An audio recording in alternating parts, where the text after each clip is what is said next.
Shalom, salam damai sejahtera. Di mana di pada pagi hari ini kita masih bisa tatap muka, itu juga karena kasih penyertaan perlindungan Tuhan. Sehingga di pada pagi ini kita masih diberi kesempatan, dan di pada pagi ini kita sudah dibanguni. Jadi itu Bapak Saudaraku, haruslah kita mengucap syukur, bersyukur kepada Tuhan. Mari terlebih dahulu kita akan mengucap syukur kepada Tuhan. Mari sama kita berdoa. Ya Bapa kami yang baik dalam kerajaan sorga, kami mengucap syukur kepada Engkau Tuhan, di mana ya Bapa Engkau telah membimbing, menuntun, menyertai, melindungi, menyelamatkan kami pagi, siang, sore, bahkan di malam hari tadi kami tidur nyenyak, dan di pada pagi ini Engkau telah bangun di kami dengan sehat walafiat. Itu semua kami rasakan oleh tuntunan penyertaan firman-Mu. Terima kasih Bapa, kami hanya bisa bersyukur atas semua kebaikan-Mu Tuhan, sehingga kami ada seperti saat ini. Juga Bapa, di pada pagi hari ini kami juga Bapa akan membaca sebagian firman-Mu. Engkau campur tangan, Engkau berkarya, Engkau membimbing kami, membukakan rahasia firman-Mu, sehingga betul-betul Bapa kami bisa menjalankan seturut dan kehendak-Mu. Terima kasih Bapa, di dalam nama Yesus kami berdoa dan bersyukur. Haleluya, amin. Shalom Bapak, Ibu, Saudaraku yang saya kasih di dalam nama Tuhan Yesus. Selamat tahun baru, damai sejahtera yang kita nikmati di hari-hari yang akan datang ini, di mana juga dunia mengatakan hari-hari ini, tahun 2023 ini adalah hari kegelapan. Tapi jika kita datang kepada Tuhan, Tuhan akan menyertai, membimbing, menuntun, melindungi kita. Kita akan tetap dituntun, ditopang, menjalankan liku-liku di dalam kehidupan di dalam dunia ini. Jadi Bapak Saudaraku yang saya kasih dalam nama Tuhan Yesus, ini semuanya harus kita menjalankan seturut dengan kehendak Tuhan, supaya kita jangan hanya ikut-ikutan saja, tapi betul-betul menjalankan kebenaran firman Tuhan seturut dengan kehendak-Nya. Jadi itu Bapak Saudaraku, marilah kita kembali kepada firman Tuhan, di mana firman Tuhan di pada pagi hari ini kita akan membaca Matius 7 ayat 2. Di sini kita melihat firman Tuhan mengatakan, Matius 7 ayat 12. Di sini katakannya, jalan yang benar. Segala sesuatu yang kamu kehendaki supaya orang perbuat kehendak kepadamu, perbuatlah demikian juga kepada mereka. Itulah isi seluruh hukum Taurat dan kitab para nabi. Jadi Bapak Saudaraku, di sini dikatakannya kepada kita, apa yang kita sukai, perbuatlah terlebih dahulu. Perbuatlah terlebih dahulu supaya juga orang memperbuat seperti apa yang kita perbuat. Jadi kita itu jadi contoh. Kita itu haruslah menjadi terang. Kita itu haruslah menjadi ikutan. Jadi sini tadi jelas firman Tuhan mengatakan kepada kita tadi, Matius 7 ayat 12, segala sesuatu yang kamu kehendaki supaya orang perbuat kepadamu, perbuatlah demikian juga kepada mereka. Itulah isi seluruh hukum Taurat dan kitab para nabi. Jadi katakannya kepada kita,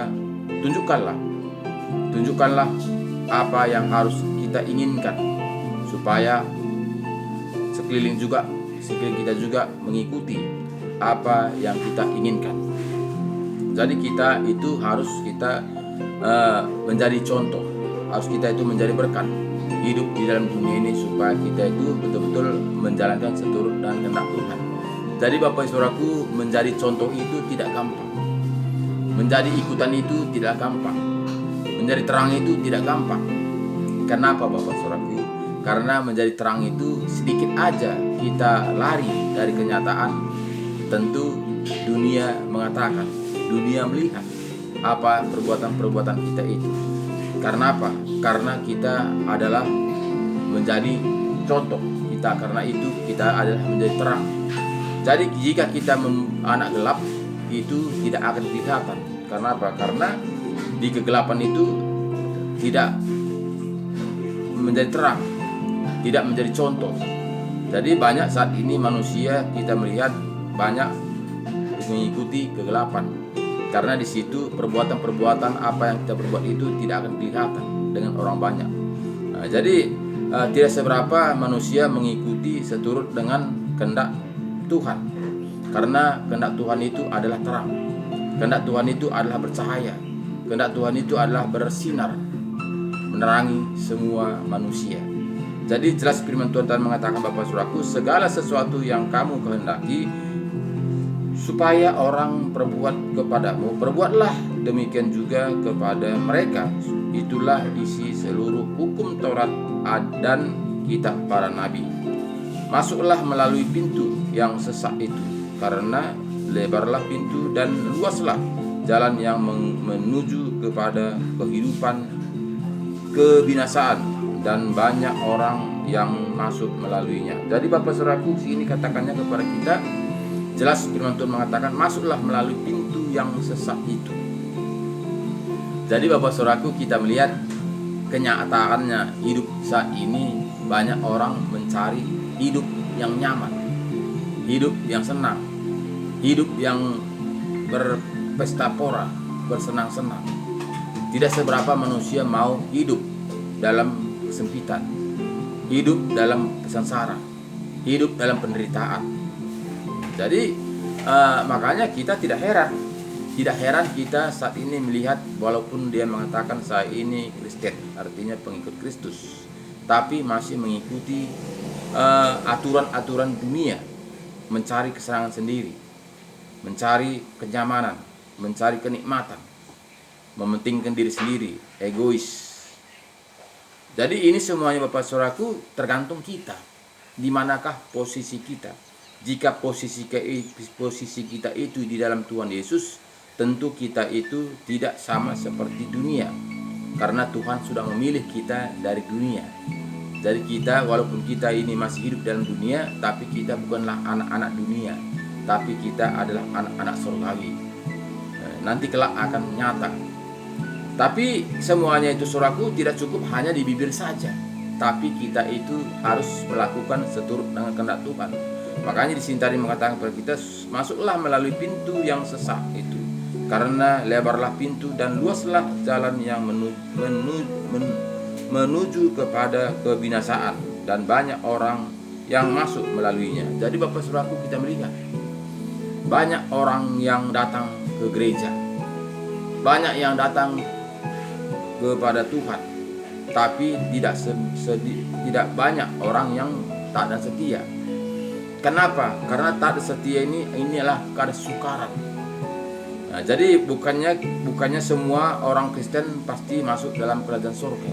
Bukan semua orang percaya masuk dalam kerajaan surga, tapi yang taat dan setia. Jadi kita melihat bagaimana nabi-nabi sebelum Yesus. Kita melihat bagaimana Nabi Nuh, dia taat dan setia, apapun yang diperintahkan dia taat dan setia. Kita lihat Bapak Abraham, bagaimana dia diajari, dituntun, apapun firman Tuhan dia lakukan, walaupun tidak sesuai dengan kehendaknya, tapi dia tidak pernah komentar, tapi dia tetap melakukan seturut dengan kehendak Tuhan. Jadi ini semua Bapak Saudaraku, kita melihat bagaimana zaman Nuh, hanya Nuh sekeluarga yang selamat. Karena apa? Karena yang didapatkan adalah Nuh yang taat dan setia. Selainnya semuanya akan binasa. Jadi Bapak Saudaraku, saat ini akhir-akhir zaman ini juga kita melihat sudah tiba saatnya seperti zaman Nuh. Makanya kita firman semalam kita melihat bagaimana manusia pada akhir zaman. Dia akan kawin mengawinkan, dia pesta pora, dia menuai, membeli dan menjual. Itulah yang dikerjakannya di dalam dunia ini. Bukan lagi dia peduli akan keselamatannya, bukan lagi peduli dia jiwanya kemanakah dia sesudah meninggalkan dunia ini. Jadi itulah karena dipengaruhi, diimpit oleh dunia ini. Nah, jadi tidak seberapa manusia berpikir tentang kehidupan yang kekal.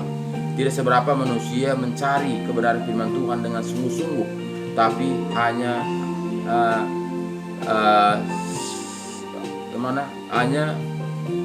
sekilas saja. Jadi tidak sama seperti Nuh dengan sungguh-sungguh, bagaimana Bapak Abraham dengan sungguh-sungguh. Jadi saat ini sedikit aja datang masalah, kita sudah komen, kita sudah banyak komentar.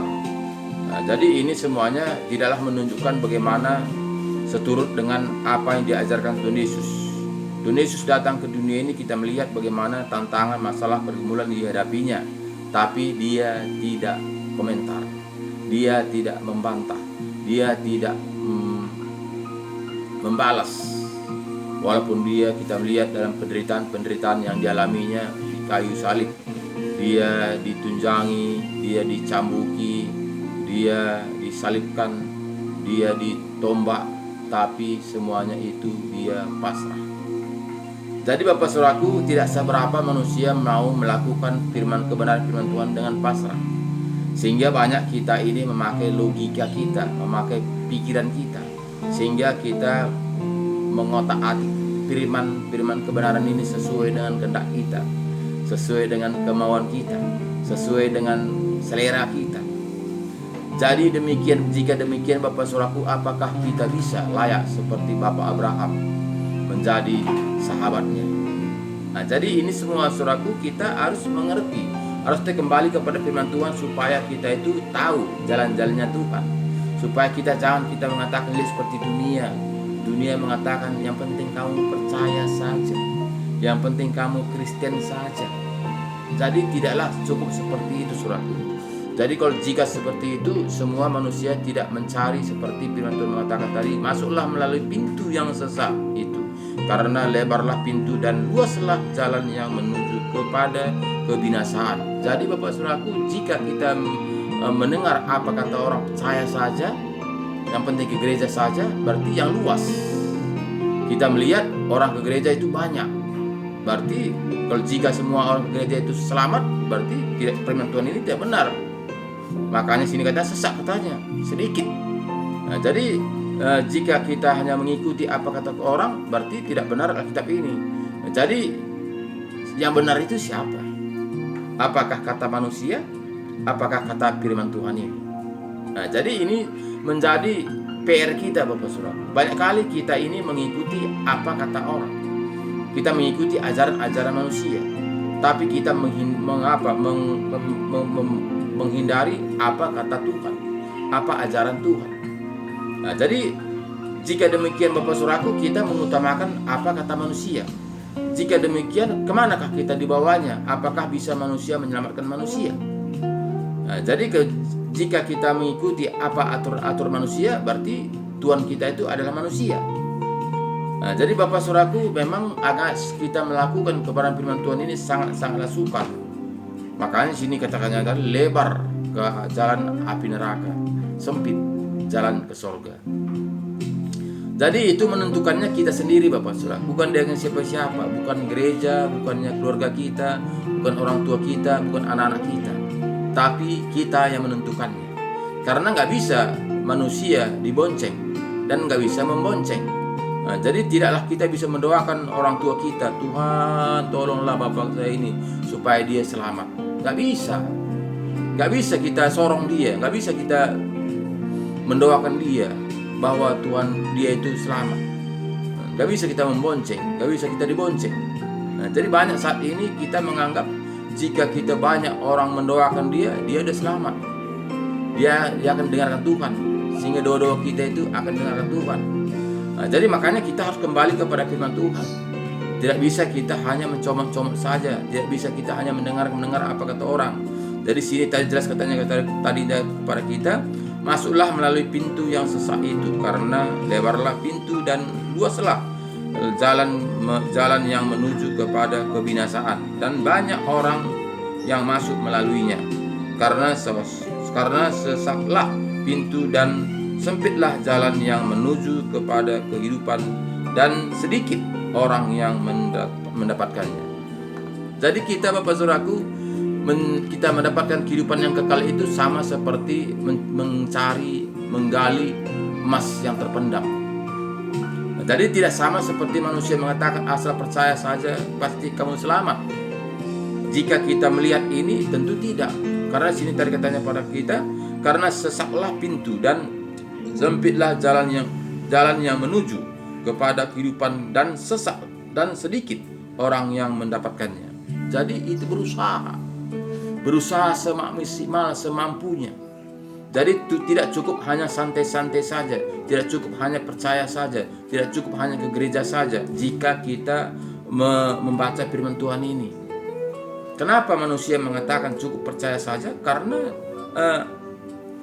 manusia ingin yang dia sampaikannya itu dengan seperti kehendaknya.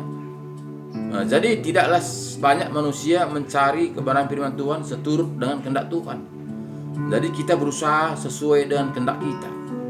Jadi Bapak Saudaraku, jika kita melakukan sesuai dengan kehendak kita, kemana kita dibawa? Apakah ada kebenaran di dalam diri kita?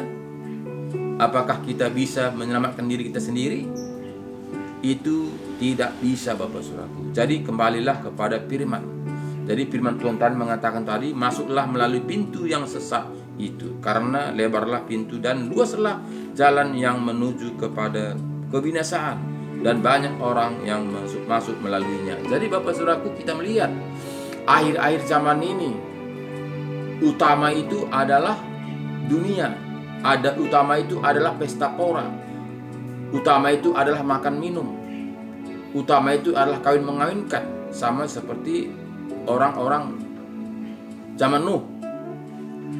Banyak orang kawin mengawinkan, jual menjual, membeli, tapi tidak menghiraukan apa kebenaran firman Tuhan, tidak menghiraukan kemanakah akhir hidupnya.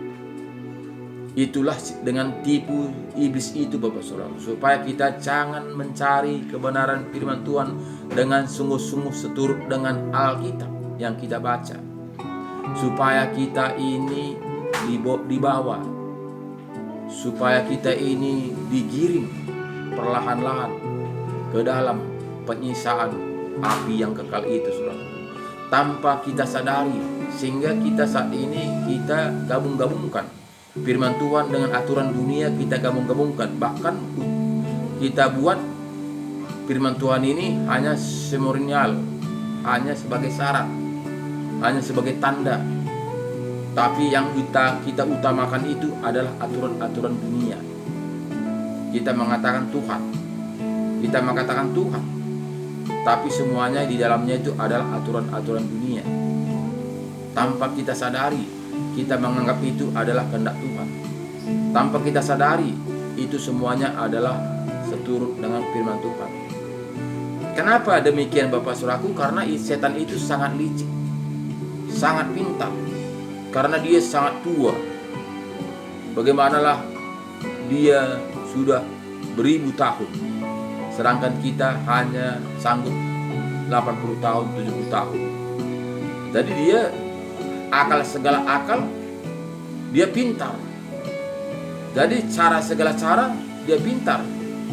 Jadi apa yang kita bisa berbuat jika kita mengandalkan kekuatan kita, jika kita mengandalkan kepintaran kita? Tentu satu pun tidak akan bisa. Jadi Bapak Saudaraku, marilah kita kembali kepada firman kebenaran, supaya kita itu mendapatkan kehidupan yang kekal itu.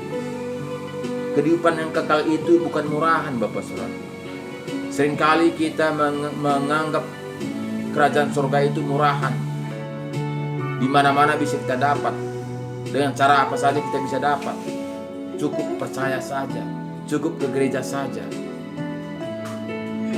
Jadi Bapak Saudaraku, jika kita kembali kepada firman Tuhan, tidaklah seperti apa yang diajarkan manusia. Kenapa manusia mengajarkan seperti itu? Karena setan sudah merasukinya, karena setan sudah campur tangan, supaya manusia tidak sungguh-sungguh untuk mencari kebenaran firman Tuhan, supaya manusia tidak sungguh-sungguh untuk mencari kebenaran firman Tuhan, supaya tidak berjalan seturut dengan kehendak Tuhan. Jadi firman Tuhan ini diaduk dengan ajaran-ajaran manusia, sehingga kita membuat semuanya itu adalah kebenaran firman Tuhan. Ternyata yang kita lakukan itu bukanlah dari kebenaran firman Tuhan lagi, tapi yang kita lakukan itu adalah ajaran-ajaran manusia. Jadi Bapak Ibu Saudaraku, sadarlah kita, ini sudah akhir zaman. Setan itu sudah sangat gencar-gencarnya untuk mengotak-atik manusia, untuk mempengaruhi manusia supaya manusia satupun tidak akan selamat, supaya manusia binasa. Itulah cara-cara setan. Jadi jika kita tidak jeli Bapak Saudaraku, jika kita tidak kembali kepada firman Tuhan, siapakah yang kita ikuti? Apakah kita ikuti aturan-aturan manusia? Apakah kita mau mengikuti aturan-aturan kebenaran firman Tuhan? Jadi kuncinya adalah diri kita sendiri. Jadi tidaklah dengan siapa-siapa, tapi dengan diri kita sendiri. Jadi Bapak Saudaraku, marilah kembalilah kepada firman Tuhan. Karena sini tadi katanya kepada kita tadi, karena sesaklah pintu dan sempitlah jalan yang menuju kepada kehidupan, dan sedikit orang yang mendapatkannya. Jadi Bapak Saudaraku yang menonton video ini, yang menyaksikan video ini, saya mengharap kita sudah ada di dalam sempit itu. Kita sudah berjalan di dalam firman kebenaran ini, supaya kita mendapatkan kehidupan yang kekal. Karena katanya tadi, banyak orang datang, sedikit yang terpilih. Jadi tujuan utama kita adalah untuk mendapatkan kehidupan yang kekal itu, yang jalan sedikit ini. Jadi Bapak Saudaraku, memang secara daging ini tidak bisa, tak mampu kita melakukannya, karena ini sangat-sangat berat. Harus mematikan kehendak daging kita, harus mematikan ego kita, harus mematikan harga diri kita. Kita akan dikata-katai, kita akan diolok-olok, kita akan dipitnah, kita akan diejek. Jadi jika kita tidak kuat mental, kita tidak akan mampu. Tidak seberapa manusia mau diejek-ejek, tidak seberapa manusia mau harga dirinya turun, jatuh. Karena ini Bapak Saudaraku, kita ini adalah seperti keset kaki. Kita akan dipijak-pijak orang, karena menganggap kita ini adalah orang-orang bodoh, orang-orang tidak berharga. Sama seperti Tuhan Yesus, kita melihat Bapak Saudaraku, dia ditunjangi, dia dicambuki, dia disalibkan, dia ditombak, tapi dia tidak melawan. Jadi tidak gampang Bapak Saudaraku. Memang teorinya sih gampang, tapi prakteknya sih sukar. Jadi makanya Tuhan mengatakan banyak yang datang, sedikit yang terpilih. Jadi Bapak Saudaraku, tetaplah semangat, andalkan Tuhan, kembalilah kepada firman kebenaran. Karena tidak ada jalan lain Bapak Saudaraku. Memang ke Roma banyak jalan, tapi jalan ke surga adalah oleh firman kebenaran. Jadi Bapak Saudaraku, marilah taatlah setia, buka hati kita. Jangan lagi kita meraskan hati, tapi buka hati kita, undang Roh Kudus masuk dalam hati kita, supaya kita mendapatkan jalan-jalannya Tuhan, mendapatkan kehidupan yang kekal itu. Terima kasih banyak, semangat terus, jaga kesehatan, karena kesehatan itu sangat-sangat berharga. Terima kasih banyak, Tuhan Yesus memberkati kita. Shalom.